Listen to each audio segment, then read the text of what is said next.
The email sat open on my laptop, glowing like a wound. Transfer of ownership. Hart Innovations, LLC. I clicked through the attached PDF with shaking fingers. Every page screamed betrayal. Mark Hart. Diane Hart. My parents. Both signatures scrawled like graffiti across the bottom lines. Mine? Missing. The final page sealed it. Sale completed. Ownership transferred. Payment received. $900. 900 damn dollars. My life's work. 5 years of missed birthdays, empty bank accounts, and sleepless coding marathons. Gone for less than rent on a downtown studio. I heard a door creak upstairs. Mom's heels clicked across the hardwood. A fake happy rhythm. "Lindsay, sweetheart, dinner's almost ready," she called. I didn't answer. I couldn't. There was a thick taste in my mouth like metal, fury, and disbelief tangled together. I scrolled back to the buyer's name. Owen Reyes. The only stranger in this whole damn mess. I shut the laptop hard enough to rattle the table. Then I kicked off my shoes, dumped the groceries on the counter, and marched straight into the living room. There they were. Mark in his recliner, sipping bourbon like a king. Diane perched on the couch, flipping through a home decor magazine. Both smiling like they hadn't just gutted me. "Why?" I said, voice low but slicing through the air. Mom looked up, blinking. Dad just smirked, swirling his glass. "You never really understood business, honey," Dad said, waving a hand. "This way. We helped you." Helped. The word hit harder than a slap. Mom leaned forward, voice syrupy. "That little app thing was never going to make real money, sweetheart. You should thank us." My hands clenched into fists. "You sold my company without my consent." Dad scoffed. "You didn't file full independent ownership documents. We technically had equal claim." Technically. It was like the world cracked open under me. All those late nights, all those careful, secret backups, all that trust. Gone. Mom stood up, smoothing her skirt. "You need to stop being dramatic. You're still young. You can build something else." She said it like I was a kid upset over a broken toy. I didn't scream. I didn't cry. Instead, I smiled, slow and cold, because they had just declared war. And they didn't even realize I already had the blueprints for their destruction. I spent that whole night sitting cross-legged on my bedroom floor, laptop open, fingers flying, mind burning. 6 months earlier, everything had been different, brighter, naive. I'd built the first prototype of VeriCrypt, an encryption algorithm that wasn't just safer, it was revolutionary. Self-healing code, predictive breach detection, near-invisible packet masking.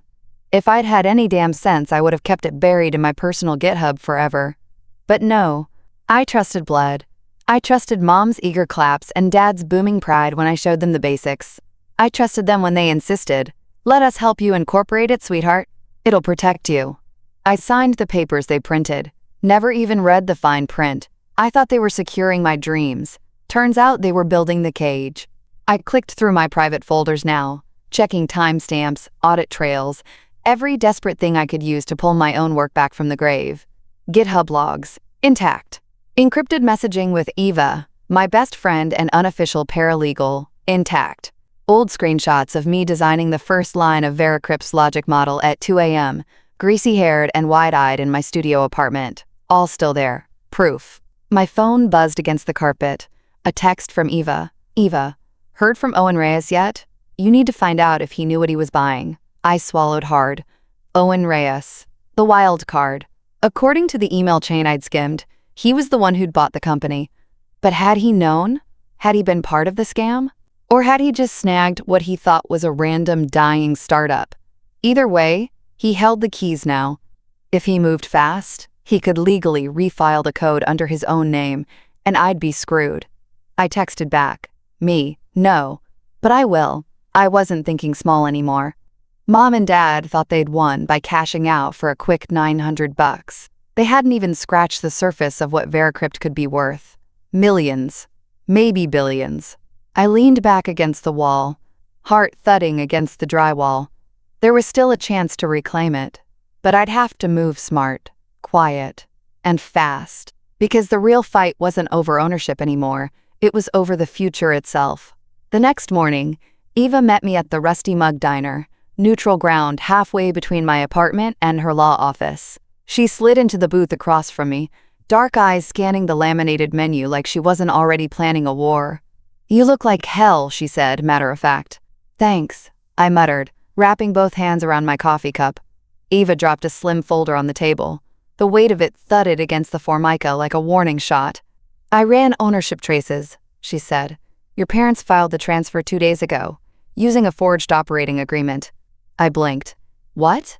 She flipped the folder open. There it was. A document dated 6 months ago, stating Mark and Diane Hart as primary controlling members of Hart Innovations, LLC only. The company hadn't even officially launched until 3 months ago. Wrong date. Wrong sequence. It was a fake. They didn't even bother syncing the timelines properly, Eva said with a dry laugh. Amateurs. Hope flickered inside my chest. Sharp and dangerous. If we could prove the paperwork was forged, if we could prove I developed VeraCrypt solo, the whole sale could be voided, and they could face criminal fraud charges. I flipped through the next few pages. Eva had printed out screenshots of my GitHub repo. Timestamps, change logs, commit histories, all tied to my personal email, my laptop's IP address, and old texts. Dozens of them. Me gushing to Eva at 2 a.m. about breakthroughs, sending her beta versions to review, whining about sleepless nights and crashing test servers. Every damn breadcrumb led back to me. "You have enough to file for an injunction," Eva said, sipping her black coffee like we weren't discussing setting my family on fire. "But we need to move before Reyes finalizes anything," she added. "If he deploys the tech under his name, it'll be 10 times harder to untangle." I nodded, chest tightening. The diner door jingled behind me. I turned instinctively and nearly dropped my cup, because there, standing awkwardly by the register, was Owen Reyes, taller than I expected. Messy hair, worn leather jacket, jeans with frayed knees. He looked up, and our eyes locked. He didn't look smug. He looked wary. Eva leaned in. "Opportunity or disaster," she whispered. My fingers tightened around the coffee cup until the ceramic squeaked. One thing was clear. If Owen was here, this wasn't going to stay quiet for long. Owen hesitated like he might bolt. I slammed my coffee down and stood, shoving the booth back with a screech of metal on tile. "Mr. Reyes," I said, voice even. He flinched slightly, then shoved his hands in his jacket pockets and crossed the room toward us. Eva stayed seated, silent and still, like a coiled spring. Owen stopped at the edge of our table, close enough that I could see the dark circles under his eyes, close enough to punch. "You Lindsay Hart?" he asked, voice low. "You know damn well I am," I said. He nodded, almost sheepish. "I figured." Eva cleared her throat. "Sit," she said. Somehow it wasn't a suggestion. Owen slid into the booth, opposite me. He looked exhausted. Not guilty. Just worn. I didn't waste time. "You bought my company for $900. He winced. "Yeah. About that." I leaned forward, hands flat on the table. "You knew they didn't have the right to sell it?" "I suspected," he said. Eva let out a sharp breath. "Suspected? You still signed," I hissed. Owen shook his head quickly. "No, I didn't finalize anything." I blinked. He kept talking, words tumbling out like he'd been holding them too long. "I got the preliminary docs, saw the valuation, red flags everywhere, reached out for verification, got stonewalled by your parents." He rubbed his jaw. Something smelled off. So I stalled. Eva's eyes narrowed. "You didn't file transfer of tech rights?" "Not yet," Owen said. "And after seeing you here, I'm damn sure I won't." My head swam. There was still a chance. Owen leaned in, lowering his voice. "I'm not interested in stolen work. That's a lawsuit waiting to happen." "So, what do you want?" I asked. He hesitated. "Full disclosure. Proof you built it. Then we talk real partnership." I snorted. "You think I'd trust anyone after this?" He shrugged, unoffended. "Don't blame you. But think about it. Your tech deserves better than gathering dust in a lawsuit folder." Eva's phone buzzed against the table. She checked it quickly, frowning. "Mark and Diane just filed a, quote, celebratory press release," she said. My stomach dropped. They're bragging about exiting the company for a, quote, strategic acquisition. I shoved back from the table, adrenaline hitting hard. They were building a public record. A lie, brick by brick. If we didn't act now, they'd own the narrative, and maybe destroy Veracrypt's reputation before I even got a chance to save it. I looked at Owen. His mouth was a grim line. "Clock's ticking," he said. I didn't have to think long. "Fine," I said, grabbing my bag. "But we do this on my terms." Because the war had just gone public, and I was about to flip the battlefield. Eva and I barely spoke on the drive back to my apartment. There wasn't time. I hauled out my old hard drive from the safe under my bed, the one with every raw file, every version history, every shred of code I'd written for Veracrypt. Eva flipped through the folders, checking metadata. "Perfect," she muttered. "These timestamps will bury them." I pulled out my laptop and started hammering together an affidavit, documenting everything. Dates, times, witnesses, screenshots. We needed an emergency injunction. Fast. By midnight, Eva had emailed everything to Judge Calloway's clerk, requesting an emergency hearing. If granted, it would freeze all transactions related to Veracrypt until ownership was resolved. It wouldn't fix the damage already done, but it would stop it from getting worse. I was still tapping out a declaration when my phone buzzed. A mass text from Mom, Family, and Friends. "Join us tomorrow at 6 p.m. at the Bramblewood Club. Celebrate Mark and Diane's incredible business exit. Drinks on us." My fingers curled into the bedsheet.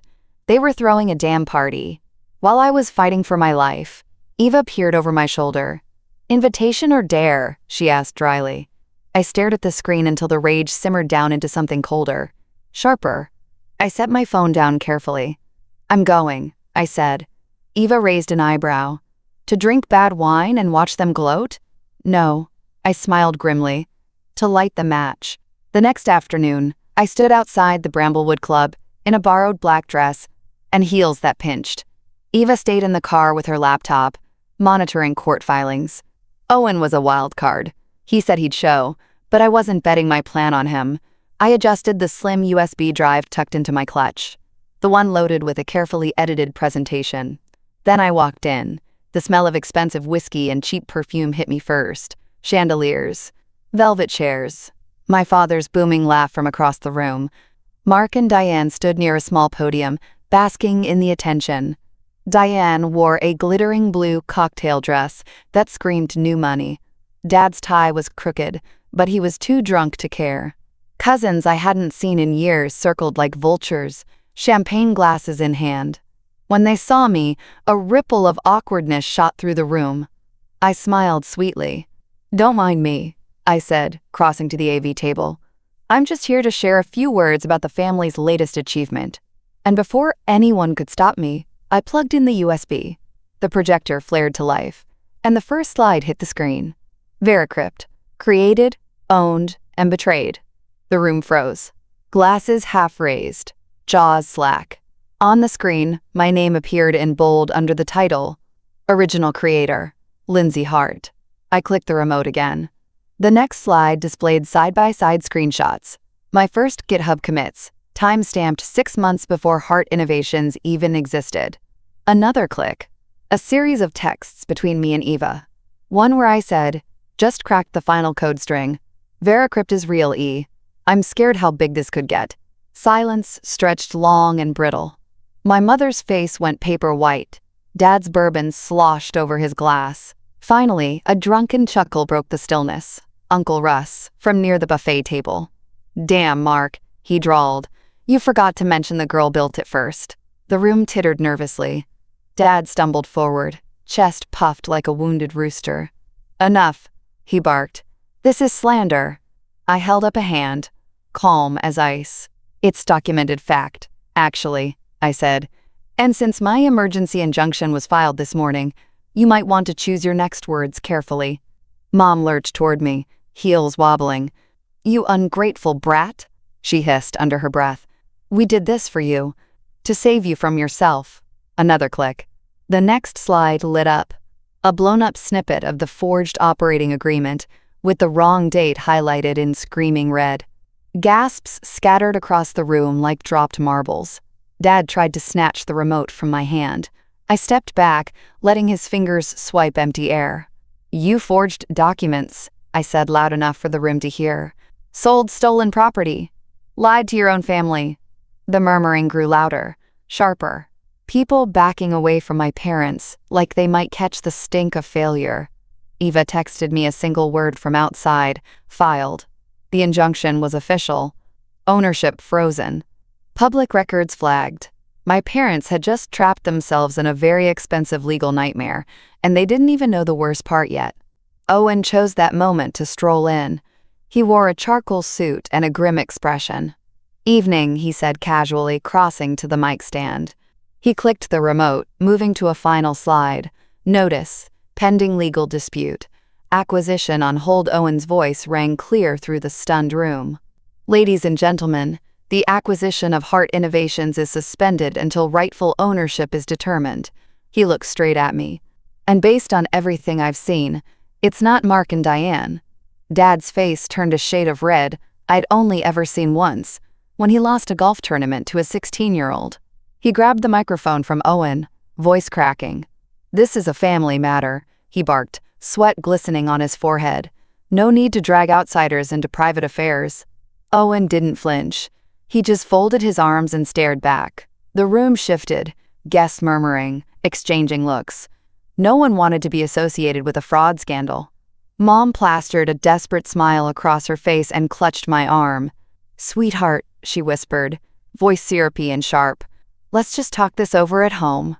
No need to ruin your father's reputation." I peeled her hand off my sleeve like it was something rotten. "You already ruined it," I said. "I'm just making sure everyone sees it." A low buzz in my pocket. Eva texting again. "Judge Calloway granted preliminary hearing. Tomorrow at 10 a.m. I showed the message to Mom. Her mouth tightened into a brittle line. "You're throwing away your family for what? Some computer junk?" She hissed. "No," I said, stepping back toward the crowd. "I'm saving my future. From you." Owen tapped the mic. "For those interested," he said dryly, "court records will be public by noon tomorrow. Feel free to read the full list of accusations." Aunt Marlene grabbed her coat and practically sprinted for the door. Uncle Russ followed, muttering under his breath about not getting dragged into another heart disaster. The crowd thinned fast after that. Dad tried to call out, "Don't listen to her. She's confused. She's sick." But the desperation in his voice only made it worse. Even the band quietly packed up their instruments without waiting for instructions. By the time I left, only my parents remained. 2 islands in a sea of abandoned champagne flutes and wilting hors d'oeuvre. Outside, the night air bit my cheeks. Eva leaned against her car, arms crossed, grinning. "You dropped that bomb beautifully," she said. Owen stood nearby, hands in his pockets, watching me with something close to admiration. But I didn't smile yet. "Tomorrow's the real war," I said, tugging my coat tighter. Because in the courtroom, it wouldn't be about who yelled loudest. It would be about proof. And I had proof stacked to the damn ceiling. Let them bring their fake contracts, their crocodile tears, their lies. I wasn't afraid anymore. I was ready to take back everything. The courthouse smelled like gold paper and cheap coffee. Eva and I sat at the plaintiff's table, documents fanned out in tight, deadly order. Every screenshot, every repo log, every forged date. Across the aisle, my parents looked shriveled in their polished suits. Mom's pearl necklace sat heavy against her throat like a noose. Dad tapped his foot so hard it rattled the floor. Judge Calloway entered. A tall woman with silver hair pulled into a blade of a bun. She didn't smile. Didn't look up as she called the case number and read the opening. Her voice sliced through the quiet. Hart versus Hart. Dispute over ownership, intellectual property, and allegations of fraudulent transfer. I stood when Eva nudged me, palms sweaty but steady. "Your Honor," Eva began, "we are prepared to show that my client, Lindsay Hart, is the sole creator of the intellectual property at the center of this sale." Judge Calloway lifted an eyebrow. "Prepared or armed?" "Both," Eva said, sliding a thick binder across the desk. The judge cracked it open. First page, the fraudulent operating agreement. Second, my time-stamped coding logs. Third, the text messages to Eva. Every breadcrumb. Judge Calloway glanced up, eyes sharp. Defense? Dad's lawyer, a greasy guy named Rutherford, stood. Your Honor, my clients merely acted in the best interests of the family enterprise. Any misunderstandings were unintentional. Judge Calloway's eyebrow ticked higher. Unintentional forgery is a new one, she said dryly. Before Rutherford could sputter, Eva stood again. Your Honor, we also have a third-party testimony prepared. Calloway nodded. Proceed. The door creaked open, and Owen Reyes walked in. He looked every inch the professional today. Tailored gray suit, crisp tie, zero hesitation as he approached the witness stand. Owen raised his hand, swore the oath, and Eva stepped forward. Mr. Reyes, did you purchase Hart Innovations believing the intellectual property belonged to Mark and Diane Hart? No, Owen said flatly. I suspected from the beginning it belonged to Lindsay Hart. Murmurs rustled through the courtroom. And if ownership was disputed? Eva asked. Owen smiled slightly. I made it clear, no payment, no transfer, unless Lindsay's authorship was validated. Dad surged halfway to his feet. That's a lie, he barked. Judge Calloway slammed her gavel once. Sit down, Mr. Hart, or I'll have you removed. Dad froze, trembling, and in that moment I saw it, the first crack in their armor. The first moment they realized they weren't just losing a deal. They were about to lose everything. Dad sank back into his chair, breathing hard through his nose like a bull penned too tight. Judge Calloway turned her sharp gaze back to Owen. Anything else to add, Mr. Reyes? Owen nodded calmly. I reviewed the underlying code. It's consistent with Lindsay Hart's personal development history, going back over a year before the company was registered. He turned slightly, locking eyes with me across the room. And frankly, Your Honor, Veracrypt is worth exponentially more than $900. That landed like a thunderclap. Even Rutherford shifted uncomfortably. Calloway scribbled something down, then nodded once. You may step down. Owen left the stand, his steps sure and deliberate. Eva didn't miss a beat. She stepped up again, dropping another exhibit folder onto the judge's desk. Your Honor, additionally, we have evidence of a falsified non-disclosure agreement, Eva said, voice ringing clear. Calloway's eyebrows rose. Eva flipped it open, pointing to the scanned NDA Mom and Dad had presented in earlier filings. Note the signature date, February 12th, she said, then flipped to a second page. And the company incorporation date, April 3rd. Murmurs flared again around the courtroom. The NDA predated the existence of Hart Innovations by nearly 2 months. Fake. Obvious. Calloway's lips thinned to a single hard line. Defense? She barked. Rutherford shuffled papers, mumbled something about clerical errors and miscommunication. Calloway didn't even pretend to entertain it. She turned her attention squarely to my parents. Mark and Diane Hart, she said, voice heavy as an executioner's blade. I find substantial preliminary evidence of fraud, misrepresentation, and breach of fiduciary duty. Dad's mouth flapped uselessly. Mom stared straight ahead, glassy-eyed. I am freezing all financial assets tied to the Hart Innovations transaction pending a full trial, Calloway continued, and recommending immediate investigation by the district attorney's office for criminal charges. Eva leaned closer, whispering so low only I could hear. That's the sound of handcuffs warming up. I gripped the edge of the table, forcing myself to stay calm. Outside, a storm was brewing against my family. But inside, for the first time, I wasn't scared. I was winning. And tomorrow, when the official filings hit the press, the whole damn world would know what they tried to do to me. The courthouse doors swung shut behind me with a satisfying thud. Eva caught up fast, tucking papers into her bag. You did it, she said, voice low but fierce. Now you just have to survive the fallout. The sun hit my face like a dare. Across the street, I spotted a cluster of reporters already assembling. Word traveled faster than wildfire when it smelled like scandal. Eva touched my arm. Up to you, she said. Talk to them. Or let the filings speak. I shook my head. No freebies today. I turned away from the flashing cameras. No sound bites. No sob stories. Let the truth land on its own, brutal and sharp. By the time I got home, my phone was a live wire. Missed calls from unknown numbers. A voicemail from my old high school principal. A text from my second cousin asking, "Is it true your parents are criminals?" The family group chat, normally a graveyard of forwarded jokes and passive-aggressive birthday reminders, was an inferno. "Mom, how could you humiliate us like this?" "Dad, you'll regret this, Lindsay. You're destroying your own name." I didn't reply.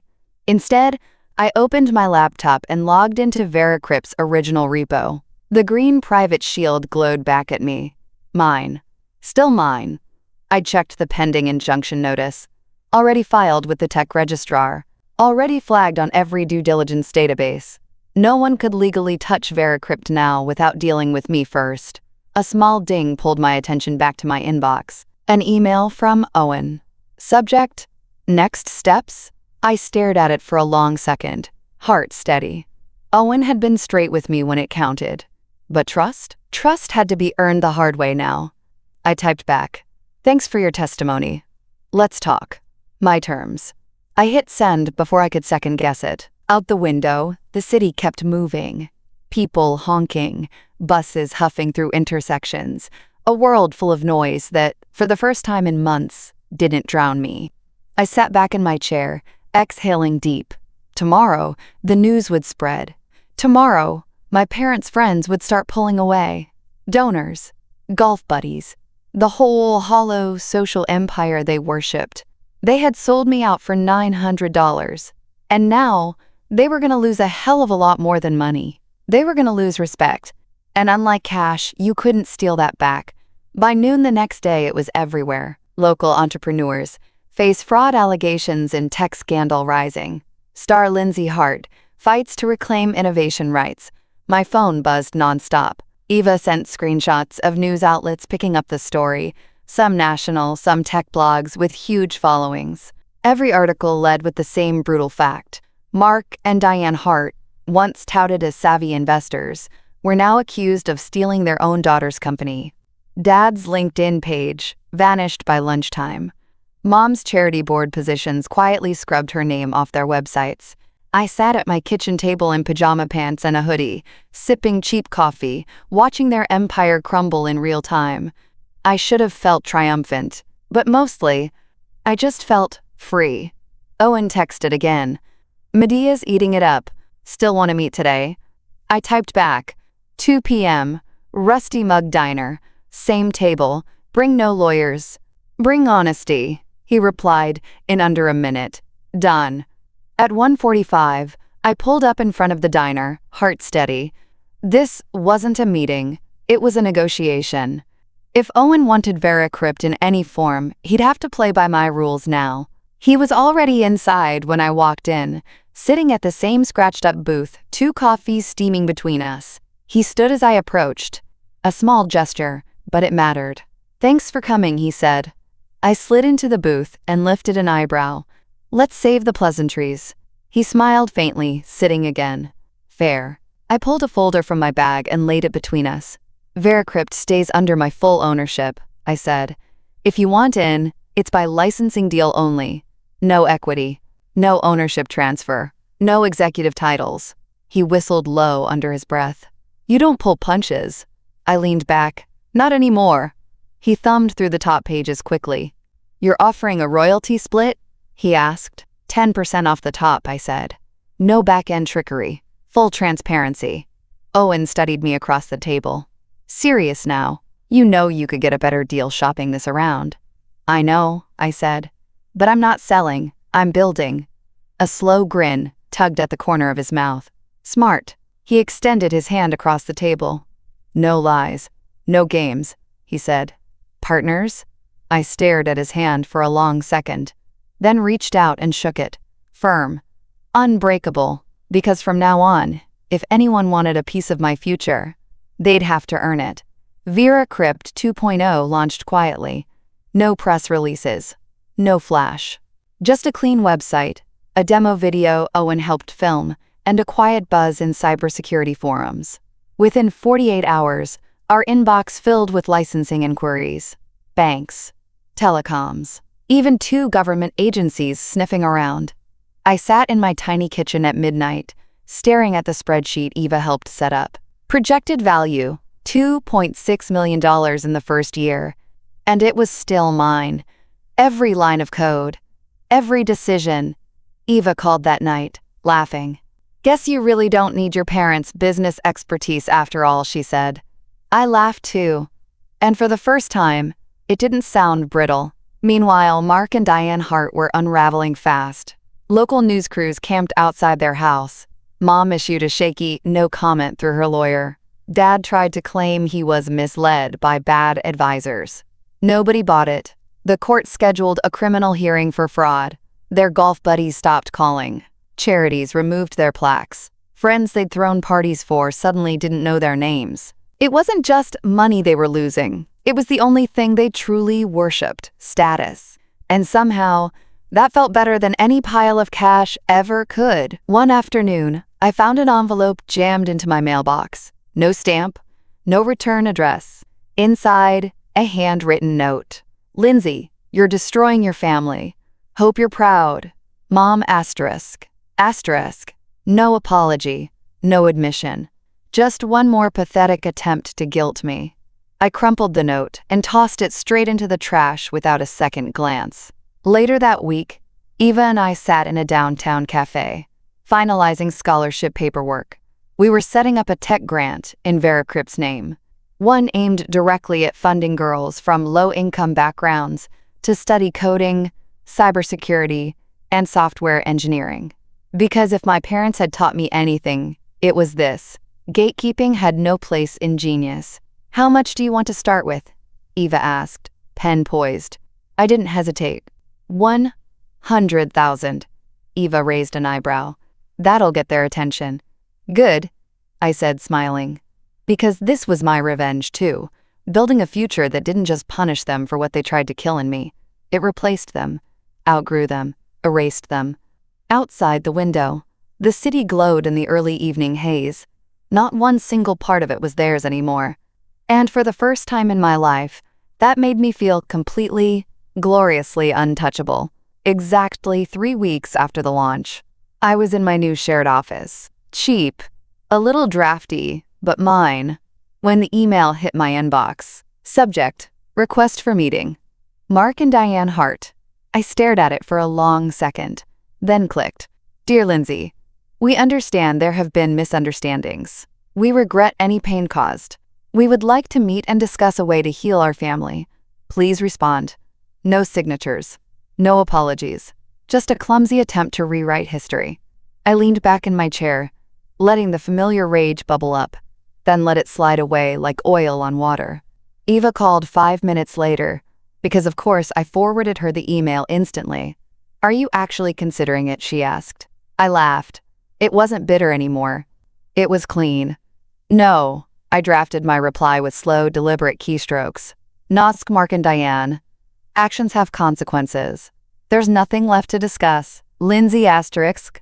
Asterisk." I hit send without a second's hesitation. And when the email whooshed out of my outbox, it felt like a door slamming shut behind me. Hard, final, satisfying. Later that night, I sat at the tiny window ledge of my apartment, watching the city move below me. Taxis weaving. People laughing under streetlights. A world so big it didn't care about the petty wounds of one greedy family. Owen texted a single line. "You're free now." I didn't even type back. I just smiled and let the truth settle in my bones. They had sold my life's work for $900. They had bet against me. And they had lost everything. Meanwhile, Veracrypt's downloads climbed higher by the hour. The scholarship applications poured in from girls across the country. My name wasn't just clearing, it was rising. Later that week, the courthouse sent formal notices. The criminal case was moving forward. Asset freezes were locked in. Their future would be a maze of courtrooms, depositions, and bankruptcy papers. Not my problem, not anymore. I didn't need revenge soaked in rage. I didn't need them to kneel. I had already won the moment I chose myself, and refused to ever hand my power away again. At midnight, I closed my laptop, turned off my phone, and slept for the first time in years without a single nightmare chasing me. The knock came just after dawn. Hard, Insistent. I blinked awake, heart already thudding. Through the peephole, a man in a suit, badge clipped to his belt. When I opened the door, he held up a folder stamped subpoena in bold black letters. "Lindsay Hart?" he asked. I nodded, throat dry. "You're required to testify in the criminal fraud case of Mark and Diane Hart," he said. "Your evidence is key." Behind him, 2 more agents moved toward my parents' front door across town. I smiled. Finally, it was their turn to answer.